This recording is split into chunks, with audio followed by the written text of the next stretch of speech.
नमस्कार, जय Hind. Live times के डिजिटल प्लेटफॉर्म पर आप सभी का एक बार फिर से बहुत बहुत स्वागत है। मैं हूं आपके साथ गीतांजलि और हमेशा की तरह चर्चा के लिए मेरे साथ मौजूद हैं धर्मेंद्र सिंह जी। धर्मेंद्र जी, फाइनली झारखंड में तो तारीखों का ऐलान हो गया, महाराष्ट्र पे अभी सीटों में भी पेंच फंसा हुआ है। पहले तो हम झारखंड की बात कर लेते हैं, उसके बाद में महाराष्ट्र की बात करेंगे। 68 सीटें तय किया बीजेपी ने कि उस पर चुनाव लड़ेगी, 66 का ऐलान किया है, बाकी 2 सीटें अपने पास रख ली हैं। हाँ, किस तरह की स्थिति बनती नजर आ रही है? स्थिति मतलब देखिए कि कल ही जो है घोषणा हुई है कि जिसमें 68 सीट जो है बीजेपी लड़ेगी और 10 सीट जो आजसू को दिया गया है, 2 सीट जेडीयू को, 1 एलजेपी को। और कांग्रेस में अभी तक जो है आरजेडी को लेके जो एक असमंजस की स्थिति थी, तो उसमें जो है पहले तो था कि आरजेडी साथ साथ नहीं लड़ेगी, अकेले लड़ेगी, लेकिन अभी जो है बात बन गई है। लेकिन एक ये भी सवाल है, कांग्रेस और जेएमएम 70 सीट पे लड़ेगी, कांग्रेस कितने पे लड़ेगी और जेएमएम कितने पे लड़ेगी अभी ये अभी तय नहीं है। ये अभी तय नहीं है। देखिए, सीटों का मतलब सीटों का ऐलान भी हो गया, लेकिन अभी ये जो संभावना है वो। अच्छा, ये आरजेडी की जो तलखी है, इसे कैसे देख रहे हैं आप?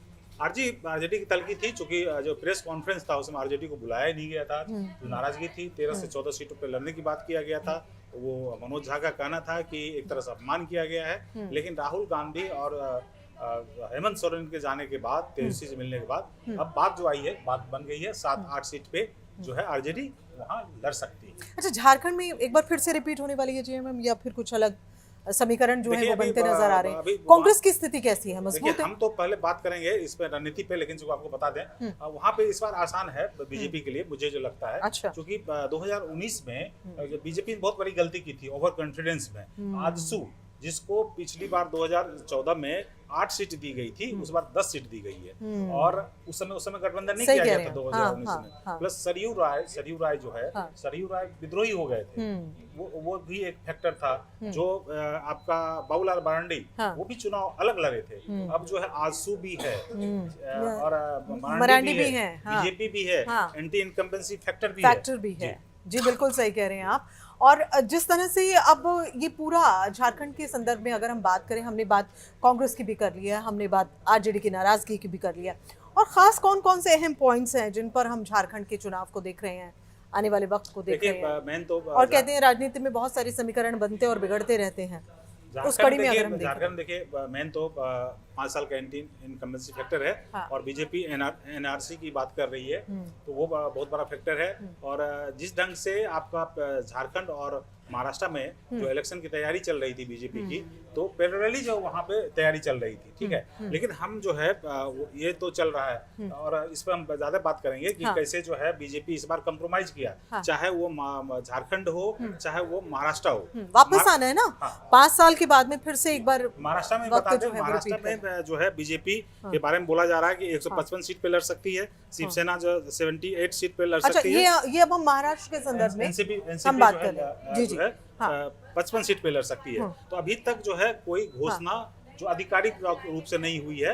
शिंदे ने बोला है कि सकारात्मक बातचीत हुई है, तो जल्दी भी ऐलान हो जाएगा। और उधर जो है महाआघाड़ी में भी कोशिश पूरी जारी है। लेकिन सबसे बड़ी इंटरेस्टिंग बात जो है, हम बोल रहे हैं, हम बात कर रहे हैं अमित शाह की रणनीति का, जो जब से 2014 से इम्पोर्टेंट तो यही है, तब से जो है लगातार वो रणनीति बनाते रहते हैं। उस रणनीति की बात करेंगे, जो रणनीति अभी तक बात आई नहीं है। कैसे राजनीति में रणनीति बनाते हैं, स्थिति को देख के, परिस्थिति को देख के, कहाँ 2 कदम आगे जाना है, 2 कदम पीछे जाना है, कैसे साम दंड भेंट की नीति। तो ये जो साम दंड भेंट की नीति है, जो वो बीजेपी की ओर से चाणक्य कहे जाने वाले अमित शाह जो हैं, वो पूरा सब देख रहे हैं, पूरा नेतृत्व कर रहे हैं। झारखंड महाराष्ट्र की बात बता दें, झारखंड में जो है, सॉरी महाराष्ट्र में बीजेपी 164 सीट पे पिछली बार लड़ी थी, ठीक है। और 2014 में 260 सीट पे लड़ रही है। अभी जो है 155 सीट पे लड़ने की बात आ रही है, तो मतलब 9 सीट पीछे, तो 9 सीट पे मतलब वो समझौता कर रही है, ठीक है। उसके बाद अब झारखंड में लेंगे। झारखंड में पिछली बार जो है 79 सीट पे लड़ी थी। ये देखिए, ये अभी हम बीजेपी की ओवरऑल बात कर रहे हैं, झारखंड और महाराष्ट्र दोनों को लेकर हम बीजेपी की स्थिति बता रहे हैं। जी, जी जी। तो वे बता रहे हैं कि दोनों जगह समझौता कर रही है, दोनों जगह सीट कम, चूंकि उसको गठबंधन को साथ में रखना है, किसी स्थिति में गठबंधन छिटके नहीं और उसको गुड बुक में रखना है। तो वो लगता है कहीं ना कहीं कुछ सीट तिलांजलि देना पड़े, तो वो अमित शाह करने के लिए तैयार है। पता है कि वो हरियाणा नहीं है, पता है वो गुजरात नहीं है, पता है यूपी नहीं है, एमपी नहीं है, झारखंड और महाराष्ट्र है। यहाँ पे जो है झुकना भी पड़ेगा, तो झुकने के लिए तैयार, समझौता करने के लिए तैयार है। राजनीति तो देखिए इसी का नाम है। अच्छा अब ये हमने बीजेपी की स्थिति तो जान ली है, अब हम कांग्रेस और अन्य दल की स्थिति अगर देखें, महायुति की बात हो रही है, एनसीपी की जिसमें हम बात कर लें, हम बात एकनाथ शिंदे की भी कर लें, तो क्या स्थिति बनती हुई नजर आ रही है? नहीं, आपको वही बता रहा हूँ कि वहाँ पे भी बात चल रही है, दोनों तरफ से बात चल रही है। सपा ने भी 12 सीट का ऐलान मांग की है, उधर तीनों तरफ से बात चल रही है, सीटों का लेके जो है तालमेल चल रही है। कितने पे होता है नहीं होता है वो इम्पोर्टेंट होगा, लेकिन खास करके हरियाणा में हार के बाद जो है कांग्रेस को वहाँ पे समझौता करना पड़ेगा, क्योंकि स्थिति उस ढंग की नहीं है। लेकिन मैं आपको, चूंकि हम लोग बहुत डिस्कशन कर चुके हैं, डिस्कशन आज कर रहे हैं अमित शाह के रणनीतिक। जी ठीक है, बताइए। अमित शाह की रणनीति के बारे में आप बता रहे हैं, जैसे अभी पहले भी हम जिक्र कर रहे थे कि पिछली इलेक्शन की हम बात करें तो शिवसेना के साथ बीजेपी ने सरकार बना ली थी। जून 2022 में कहानी जो है वो उलट हो गई और फिर उसके बाद में एकनाथ शिंदे जो है वो सत्ता पर काबिज हो गए, बीजेपी को समर्थन दे दिया, 40 विधायक अलग हो गए। तो ये महाराष्ट्र में तो चलता ही रहा है, चाहे सीट बंटवारे को लेकर कह लीजिए, चाहे फिर पिछले एक्सपीरियंस को लेकर कह लीजिए। लेकिन जैसा हम बात करें अमित शाह की रणनीति की, उनके चाणक्य कहे जाने की, तो क्या करतब इस बार दिखा रहे हैं? क्या खास कमाल जो उनकी रणनीति है, जो उनका नेतृत्व है, वो महाराष्ट्र में करेगा? देखिए, आपको बता दें कि शिवसेना से जो 2019 में इलेक्शन हुआ था, मुख्यमंत्री का पद मांग रहे थे, लेकिन जो है बीजेपी की रणनीति थी कि शिवसेना को दरकिरार कर देना और जो है उसको बिग ब्रदर के रूप में बीजेपी को लाना। 2014 में जो है अलग अलग लड़ी थी और बाद में जब बहुमत नहीं मिला तो दोनों साथ साथ आगे थे और फडणवीस सीएम बने थे। लेकिन जब उद्धव ठाकरे जो 2019 का इलेक्शन में नतीजे आए तो ये आरोप लगाया, दावा किया कि चूंकि अमित शाह की तरफ से, बीजेपी की तरफ से ये बोला गया था कि मुझे सीएम बनाओ, लेकिन सीएम नहीं बनाया। तो फिर आखिरकार के जो है उद्धव ठाकरे कांग्रेस और एनसीपी से हाथ मिलाने को तैयार हुआ। चूंकि देखिए वहां पे शिवसेना को सीएम नहीं बनाया, लेकिन उसी के पार्टी के एक आदमी को सीएम बना दिया। तो देखिए कैसे होता है कि वहां पे चूंकि वहां पे चुक गए थे तो उसको लगा कैसे इनको बदला लिया जाए, तो उसी पार्टी को तोड़ के फिर जो एकनाथ शिंदे 40 विधायकों के साथ एकनाथ शिंदे बना दिया गया। अच्छा, ये एक फैक्टर जो है महाराष्ट्र में ओबीसी का भी नजर आ रहा है। ये कहा जा रहा है कि शायद उद्धव के साथ मिल जाएंगे। संजय राउत कहते हैं हमारे पास अभी पेशकश नहीं आई तो हम कैसे करेंगे। क्या ये वाला समीकरण बनता हुआ नजर आ रहा है? देखिए, लोकसभा का अलग, और अगर बन जाता है तो फिर क्या? लोकसभा का अलग समीकरण होता है, विधानसभा का अलग समीकरण होता है। ठीक है, तो विधानसभा में जो चीजें होती है उसकी रणनीति अलग होती है। तो ये अमित शाह को, मोदी टीम को ये मालूम है कैसे हमको लोकसभा का लड़ना है, कैसे विधानसभा का लड़ना है, विधानसभा में क्या रणनीति होगी। तो विधानसभा में आप देखिए कि अब छोटी मोटे दल को भी वहाँ पे अहमियत दी जा रही है और चूंकि उनको पता है कि लोकसभा में परफॉर्मेंस बहुत अच्छा नहीं रहा। हालांकि जो है लोकसभा सीट में जो महाराष्ट्र में जब इंडिया गठबंधन को ज्यादा सीटें मिली थी, लेकिन वोट प्रतिशत में जो है बीजेपी गठबंधन का सबसे ज्यादा था। सही।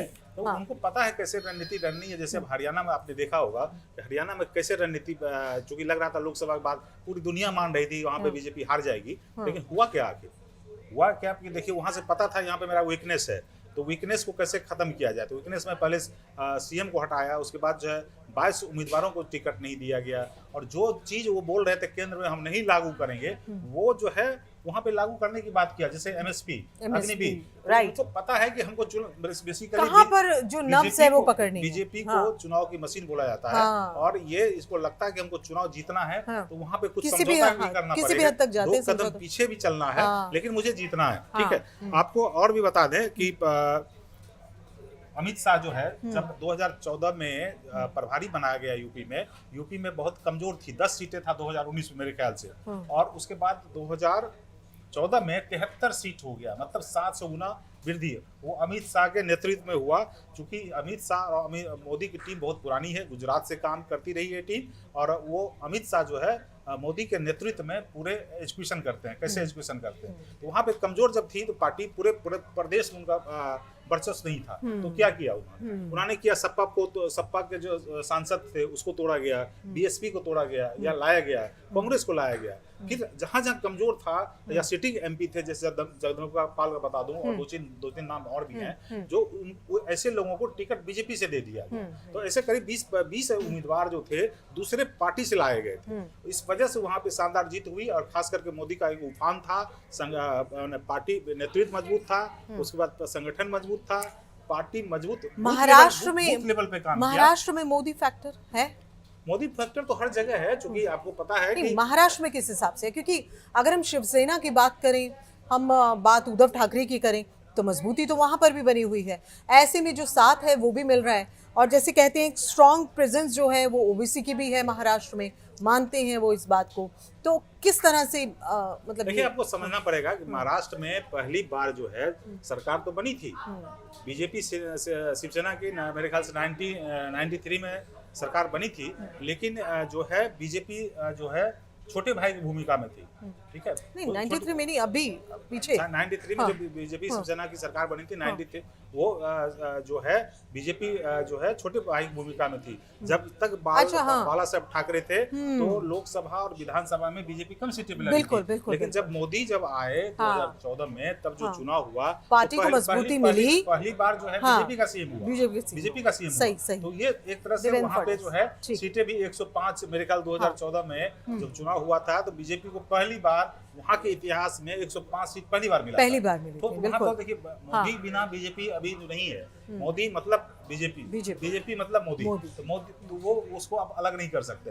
जब तक मोदी अभी केंद्र के राजनीति में बने रहते हैं, तो वो अहम है। तो देखिए, आप मोदी फैक्टर तो है ही ना। आप देखिए, उड़ीसा में सरकार बना लिया, उसके बाद आप देखेंगे त्रिपुरा में सरकार बनाया, नॉर्थ ईस्ट में सरकार बनी, उत्तराखंड में सरकार बनी, बहुत जगह जैसे कुछ जगह है जहाँ पे बीजेपी की सरकार नहीं बनी थी, वो जो है बनाया गया था इसमें।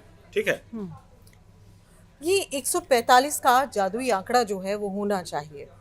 क्या बीजेपी एक बार फिर से कमाल कर पाएगी अपने दम पर, या एक साथ तो है वो चाहिए ही चाहिए होगा? तो हम लोग और ये कहा जा रहा है परसेप्शन लेके चलते हैं, लेके चलना ही चाहिए, क्योंकि लगता है कि जैसे आप कर्नाटक की बात कर लें, कर्नाटक में जैसे ही कांग्रेस की जीत हुई तो बोला गया कि मोदी का फैक्टर खत्म हो गया। उसके बाद फिर जो है 5 राज्यों में चुनाव हुआ, राजस्थान, छत्तीसगढ़, मध्य प्रदेश, बीजेपी जीत गई तो बोला राहुल फैक्टर खत्म हो गया। 2024 के लोकसभा चुनाव में अनुमान तो आंकड़ों को देखकर लगा लेते हैं। 2024 के लोकसभा चुनाव में जब बीजेपी जो बहुमत, बीजेपी को अपने आप बहुमत नहीं मिला, तो बोला राहुल फैक्टर जो है हावी हो गया, राहुल का उभार हो रहा है, राहुल का उत्थान हो रहा है। फिर जैसे ही हरियाणा आया तो बोल रहा राहुल जो खत्म हो गया। तो परसेप्शन हम लोग बनाते हैं, हम लोग खुद बनाते हैं, लेकिन कभी कभी वो परसेप्शन फेल भी हो जाता है, जैसे हरियाणा में हुआ है। अब जैसे हम लोग महाराष्ट्र आदि लोकसभा के आईने से देखना चाहिएगा, तो उस हिसाब से बीजेपी नहीं आनी चाहिए। लेकिन क्या होता है कि जो बीजेपी में वो पावर है कि 3 महीने में, 2 महीने में, 4 महीने में चीजें बदल देता है, लास्ट में बदल देता है। ये कुछ और आंकड़े जो हैं आपके पास हैं यहाँ पे? मैं बेसिकली अमित शाह के उस पर बात कर रहा हूँ। देखिए, आपको जो है वहाँ पे उसका जो फैक्टर है कमल ऑपरेशन कमल, ठीक है, वहाँ पे भी आपको देखिएगा कि बहुत जगह ऑपरेशन कमल चला, जैसे एमपी हो गया, महाराष्ट्र हुआ, गोवा हुआ, कर्नाटक हुआ, मणिपुर हुआ, अरुणाचल हुआ। उत्तराखंड में देखा गया कि जो विधानसभा चुनाव हुए थे उसके पहले 2 सीएम को बदल दिए गए थे। तो वो लोग एक्सपेरिमेंट करते हैं, उसी में जीते हैं, उसी में जागते हैं, उसी में सोते हैं। तो वो इलेक्शन मोड में ही रहता है। ये लोग देखिएगा 2 बजे रात तक बैठक चल रही है। रात में जो बैठक हुई वो 2000 रात में 1-1:30 बजे तक बैठक हुई। तो ये पूरा जो है फैक्टर जो है उनको एक तरह से बोला, मैंने एक तो पार्टी चेहरा हो गया, दूसरा पार्टी हो गया, तीसरा संगठन हो गया, विचारधारा हुआ। जहां पार्टी कमजोर होती है वहां तोड़-जोड़ की राजनीति होती है। देखते होंगे कि सरकार कुछ लोग इस पार्टी में शामिल हो गए या कुछ विधायकों को टूट गया।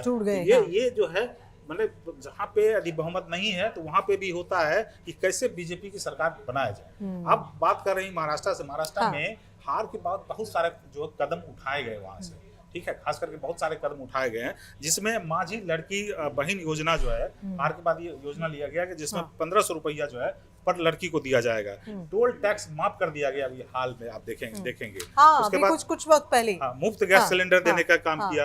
अब मुस्लिम को भी खुश करने के लिए मदरसा शिक्षकों की वेतन बढ़ा दी गई है वहाँ पे, ठीक है। नॉन हर क्रीमी तबके पर ध्यान दिया जा रहा है, हर नॉन तबके पर। क्रीमी लेयर की आय सीमा भी बढ़ा दी गई है, तो कम से कम छोटे लोगों को जो है फायदा होगा।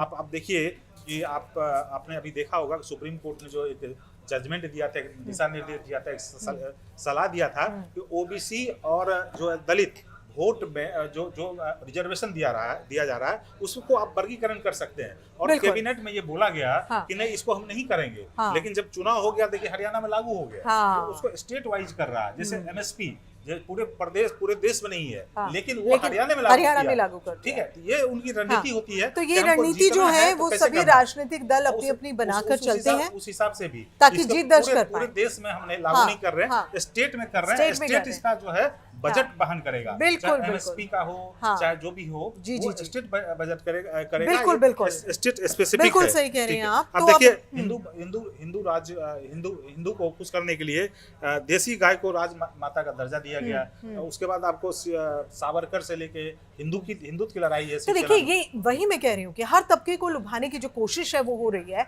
अब ये रणनीति कितना काम करती है आगे जाकर, ये भी देखने वाली बात होगी। और लगातार हम नजर तो अपनी बनाए रखते हैं। फिलहाल हम अपने दर्शकों को एक बार फिर से बता दें कि झारखंड में जो सीटों का ऐलान जो है वो हो गया है, और महाराष्ट्र में भी आज बैठक हुई है। हालांकि अब देखिए इसके आगे क्या कुछ रहता है, क्योंकि कहते हैं कि राजनीति में तो समीकरण बनते और बिगड़ते रहते हैं। और इस खबर पर हम आज आपके साथ में जुड़े हैं।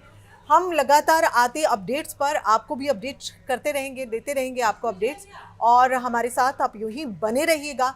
अगर आपका कोई सजेशन है तो आप हमें कमेंट कर सकते हैं और हमें बता सकते हैं, या किसी अन्य विषय पर आप चाहते हैं कि हम जुड़ें, आपके बीच में आए, तो वो भी आप हमें बिल्कुल बता सकते हैं। फिलहाल डिजिटल प्लेटफॉर्म पर हमें दीजिए इजाज़त, होंगे फिर हाजिर आपके बीच, होगी फिर मुलाकात। जय